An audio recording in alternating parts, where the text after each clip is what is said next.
RAB মহাপরিচালক মোহাম্মদ হারুনুর রশিদ জানিয়েছেন, মানবাধিকার লঙ্ঘন নয়, বরং কোথাও লঙ্ঘিত হলে তা সুরক্ষায় কাজ করবে র্যাব।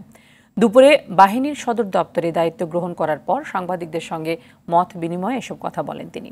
সব ক্ষেত্রে আইনের যথাযথ প্রয়োগে কাজ করবেন জানিয়ে র্যাব প্রধান বলেছেন, কোনো সদস্য আইন লঙ্ঘন বা দুর্নীতিতে জড়ালে তার বিরুদ্ধে জিরো টলারেন্সে থাকবেন তারা।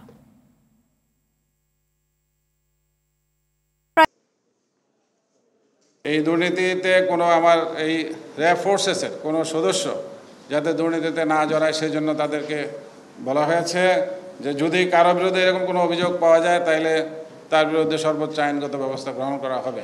আইনের বহির্ভূত কোনো কাজ করে বা আইনের বিচ্যুতি করে সেখানে তো আপনার কোনো অবস্থাতে সে ছাড় পাবে না, তার বিরুদ্ধে ব্যবস্থা হবে।